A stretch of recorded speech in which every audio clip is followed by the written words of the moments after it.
ওই কয়েকটি কথা বলে শেষ করব। এগুলো হতে পারে জুমার বয়ান হিসেবে আমার শেষ কথা, বিস্তারিত আলোচনা করার সময় নেই। তার মধ্যে এক নাম্বার হলো সকল প্রকারের কুসংস্কার থেকে বেঁচে থাকার চেষ্টা করবেন। আল্লাহ তাআলা আমাকে সকল প্রকার কুসংস্কার হতে বেঁচে থাকার তৌফিক দান করুক। সকল প্রকার বিয়ে শাদী অমুক সমুক, এখানে এটা ওটা বলতে গেলে অনেক লম্বা সময়ের প্রয়োজন। যে কোনো একটা কাজ করার সময় ওলামাদের সাথে, আলেম ওলামাদের সাথে পরামর্শ করবেন, এটা কি শরীয়ত সম্মত হচ্ছে নাকি হচ্ছে না। দ্বিতীয় নাম্বার, রাসূলুল্লাহ সাল্লাল্লাহু আলাইহি ওয়াসাল্লাম বিদায় হজের মধ্যে সর্বপ্রকারের সুদকে হারাম করেছেন। মূল মালগুলা মালিকে পাবে, বাদ বাকি সুদ যেগুলো আছে এগুলো হারাম। তাহলে সুদের লেনদেন থেকে আমরা বেঁচে থাকবো। সুদের লেনদেন এটা নাউজুবিল্লাহ মা বাবার সাথে জানা করার মতো সমতুল্য, বরঞ্চ আরো মারাত্মক। তৃতীয় নম্বর, নারীদের বিষয়ে আল্লাহ তাআলাকে ভয় করা। রাসূলের বিদায় হজের বাণীর মধ্যে এগুলা কিছু রয়েছে। নারীদের বিষয়ে, নারীদের বলতে স্বামী স্ত্রীর হক, স্ত্রী স্বামীর হক, ভাই বোনের হক, মার হক, এগুলা ঠিক মতো আদায় করা। সেটা ওয়ারিসগতভাবে হোক, মিরাজগতভাবে হোক, লালন পালনের ক্ষেত্রে হোক, আচার আচরণের ক্ষেত্রে হোক, মোহর আদায় করা, এগুলো হচ্ছে নারীদের হক। এবং কোরআন হাদিস অনুযায়ী জীবন পরিচালনা করার চেষ্টা করবেন। একে অপরকে ক্ষমা করে দেওয়া, একে অপরকে ক্ষমা করে দেওয়া, সেটা এই মুহূর্তে আমার জন্য সবচেয়ে বেশি প্রযোজ্য। উঠা বসা চলাফেরা, একবারের মধ্যে যদি 5 ভাই থাকি, অনেক সময় অনেক কথা হয়, ঝগড়াঝাটি হয়। তো দ্রুতভাবে এটা আমার দ্বিতীয় বাড়ি মনে করতাম। এখানে এতদিন থাকার মধ্যে অনেকের সাথে ইচ্ছায় অনিচ্ছায় অনেক ঝগড়াঝাটি অথবা কটু কথা বলা হয়েছে, হতে পারে। যদি কারো অন্তরে ব্যথা থাকে, ক্ষমা করে দেওয়া, আমি ক্ষমা করে দিয়েছি। আমার অন্তরে কারো প্রতি কোনো বিদ্বেষ, কোনো পেরেশানি নেই, আপনারা ক্ষমা করে দিবেন। এবং আল মুসলিমু মান সালিমাল মুসলিমুনা মিন লিসানিহি ওয়া ইয়াদিহি, মুসলমান বলা হয় ওই ব্যক্তিকে প্রকৃত মুসলমান যার হাত এবং মুখ দ্বারা, জবান দ্বারা অপর মুসলমান নিরাপদ থাকে। আচরণের ক্ষেত্রে এমন আচরণ করব না ভবিষ্যতে মৃত্যুর আগ পর্যন্ত যেন অপর মানুষ কষ্ট পায়। আমার চলাচলের ক্ষেত্রেও যেন অন্য মানুষ কষ্ট পায়। একজনের শাস্তি অপরকে দিবেন না। রাসূলুল্লাহ সাল্লাল্লাহু আলাইহি ওয়াসাল্লাম শেষ নবী। রাসূলুল্লাহ সাল্লাল্লাহু আলাইহি ওয়াসাল্লামের পর আর কোন নবী আসবে না, এবং রাসূলের এই নবুয়তকে মানা, রাসূলের সুন্নাত অনুযায়ী জীবন যাপন করা।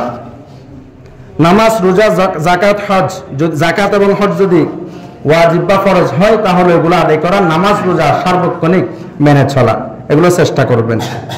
এবং বড়দেরকে, ছোট ছোট যারা আছো, আমার কলিজার টুকরা ছাত্ররা যারা পড়েছো অথবা পড়তেছো, তোমরা বড়দেরকে মেনে চলবা। তোমাদের বড়জন যারা আছে মেনে চলবা, বড়দেরকে মেনে চলার চেষ্টা করা। এবং বড় যারা আছে তারা ছোটদেরকে স্নেহ করা, এটা রাসূলের হাদিস। কাউকে হেও না করা, অহেতুক টিটকারি মস্কারি এগুলো না করা, জুলুম না করা, একজনের ধন সম্পদ অন্যায়ভাবে আত্মসাৎ করা, অর্থাৎ যত প্রকারের জুলুম রয়েছে একে অপরের প্রতি কোনো প্রকারের জুলুম না করা, গালি না দেওয়া। কথায় কথায় এমন কথা বলতেছি, গালি দিতেছি, রাসূল বলতেছেন মুসলমানকে গালি দেওয়া হচ্ছে ফাসিকি। এই জন্য ঝগড়ার সময় অনেক সময় গালি দিয়ে দেয় মানুষ, এরকম অহেতুক অন্যায়ভাবে গালি না দেওয়া।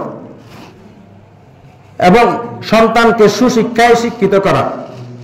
সুশিক্ষায়, শিক্ষা অনেক প্রকার আছে। সুশিক্ষা বলতে ইসলামিক মাইন্ডের শিক্ষা দেওয়া, অন্ততপক্ষে ক্লাস 3-5 পর্যন্ত নুরানি মাদ্রাসায় পড়ানো, মক্তবে পড়ানো, এরপর আপনার ইচ্ছা স্কুলে দেন, অসুবিধা নেই। আলেমদের কদর করা, এটা আলহামদুলিল্লাহ আছে, এই এলাকার মধ্যে যথেষ্ট আছে। এবং এই এলাকার একটা সুনাম, আলেমদের কাছে একটা সুনাম, আলেমদের কাছে এই এলাকার একটা সুনাম। এবং দামসা খাওয়াতের কারণে মসজিদ মাদ্রাসার কাছে এই এলাকার একটা সুনাম। এটা কোনো শুধু আলেমরা করে না, এলাকাবাসীর যে একটা দামসা খাওয়াত, এটা পুরা চট্টগ্রামের মধ্যে একটা খ্যাতি রয়েছে, অন্যান্য এলাকার চেয়ে এই এলাকার মধ্যে বেশি, আলহামদুলিল্লাহ। এবং আখলাকের কারণে আমার কাছে অন্ততপক্ষে আমি আলহামদুলিল্লাহ সোয়াবিল এক জায়গা না, বিভিন্ন জায়গায় যাওয়া হয় দীর্ঘদিন থাকার কারণে, একেবারে পুরা সোয়াবিল সফর করা হয়।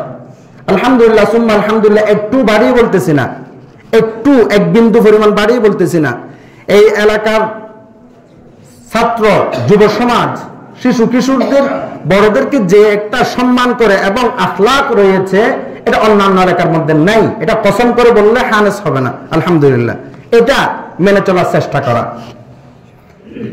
এবং মাদ্রাসাকে ভালোভাবে দেখা, যে একটা নুরানি মাদ্রাসা রয়েছে এটার প্রতি খুব ভালোভাবে দেখা, অর্থাৎ যখন যেটা প্রয়োজন হবে, এটা অন্যান্য মাদ্রাসার মধ্যে বাহিরে কালেকশন অমুক সমুক এগুলো হচ্ছে না, তাহলে আপনারাই তো মাদ্রাসার হর্তাকর্তা। আপনারা যদি এই মাদ্রাসাকে না দেখেন, দেখবে কে?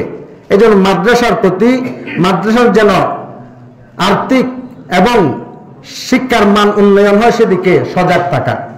এবং মাদ্রাসা এটা এই অবস্থায় সব সময় নয়। আমি আশা রাখবো আগামী 2-3 বছরের ভিতরে একটা ফাউন্ডেশন ইত্যাদি দিয়ে 2-3 তলা একটা মাদ্রাসা হয়ে যাক, এটা আশাও রাখবো, দোয়াও করবো। আপনারা এগুলো আপনারাই কি করবেন, চেষ্টা করবেন। মনে হয় আর সাক্ষাৎ হবে না, হতে পারে, কারণ দুনিয়া এটা হচ্ছে ওয়াকাদ ফারাকান নাসুল আহিব্বাতা ক্বাবলানা ওয়া আয়া দাওয়াউল মাউতি কুল্লি তাবিবিন। আমি আজকে আছি, কালকে নাই। আমাদের অনেক মুহিব্বিন, মুহাব্বতের মানুষ অনেকেই চলে গেছে। আমি আসার পর সর্বপ্রথম জানাজা পড়িয়েছি আমাদের শফিউল আজম ভাইয়ের আব্বু, নাসির সৌদাগর আব্বু, আলম সৌদাগর, ওনার জানাজা সর্বপ্রথম পড়িয়েছি। এবং সর্বশেষ জানাজা পড়িয়েছি আমাদের জাফর ভাইয়ের আব্বু সিরাজ, মরহুম সিরাজ সাহেব রহমাতুল্লাহ আলাইহি। এবং তার মাঝখানে কত আন্তরিকতা, কত মোহাব্বতের মানুষ চলে গেছে। আকবর ভাই, মালম ভাই, নাম কয়জনের নাম ধরব, কয়জনের নাম নেওয়া যাবে? আল্লাহ তাআলা যত মই মুরব্বী, যত যুব সমাজ, যুবক ইন্তেকাল করেছে, মা বোন ইন্তেকাল করেছে, আল্লাহ তাআলা প্রত্যেকের কবরকে জান্নাতের টুকরা বানিয়ে দিই। এবং ইনশাআল্লাহ পাশে আছি সরকার মাদ্রাসায়, সুখে দুঃখে ইনশাআল্লাহ দেখা হবে। আপনারা ওইখানে যাবেন, সব সময়ের জন্য দাওয়াত দেওয়া হয়েছে। এবং তার পাশাপাশি কাছাকাছি হওয়ার জন্য মোল্লাপাড়া একটা মসজিদে আমি 2 জুমা আগে ওইখানে গিয়েছিলাম জমা পড়ানোর জন্য। আলহামদুলিল্লাহ, মোটামুটি প্রাথমিকভাবে সেটা ওইখানে কেমন কাটবে জীবন এটা তো জানি না, ওইখানে তো যাওয়ার পরে কাটবো। চলে যাওয়ার একটাই কারণ আমার, সেটা হলো আপনাদেরকে পরিপূর্ণ সময় দিতে পারতেছি না, এই ছাড়া দ্বিতীয় আর কোনো কারণ নাই। আলহামদুলিল্লাহ, কোনো ঝগড়াঝাটি, কোনো মারামারি হানাহানি এই কারণে নয়। এবং আরেকটা বিষয় খেয়াল রাখবেন, ধর্মীয় কোনো বিষয় নিয়ে বাড়াবাড়ি না করা। রাসূল বলেন, বনী ইসরাইল ওই সময়ই ধ্বংস হয়েছে যখন এই ধর্মীয় বিষয় নিয়ে বাড়াবাড়ি করে।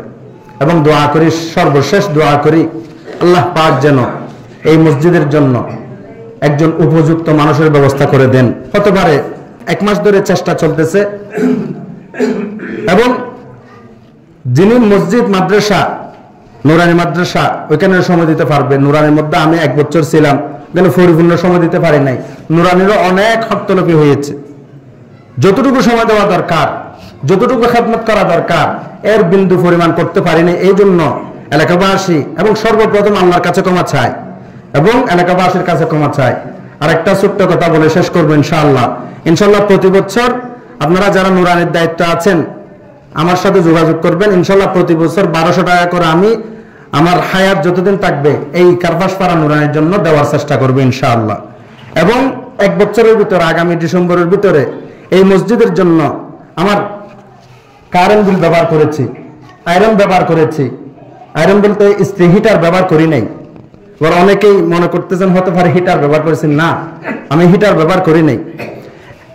এবং আমার পরিবার আসছে অনেক সময়, পানি যতটুকু আমার হক রয়েছে এর থেকে বেশি ব্যবহার করেছি। এই জন্য এই মসজিদের জন্য ইনশাআল্লাহ 10,000 টাকা 1 বছরের ভিতর আমি আল্লাহর ওয়াস্তে দেব।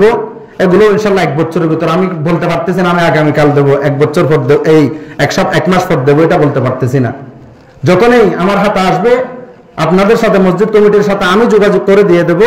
এবং নুরানি কমিটির কাছে একটা অনুরোধ থাকবে, আপনারা প্রতি বছর এই ডিসেম্বরের ভিতরে যোগাযোগ করবেন। আমি ইনশাআল্লাহ 1200 টাকা প্রতি মাসে 100 টাকা করে 1200 টাকা করে দেওয়ার বছরে চেষ্টা করব। আল্লাহ তাআলা সবাইকে মিলেমিশে থাকার তৌফিক দান করুক।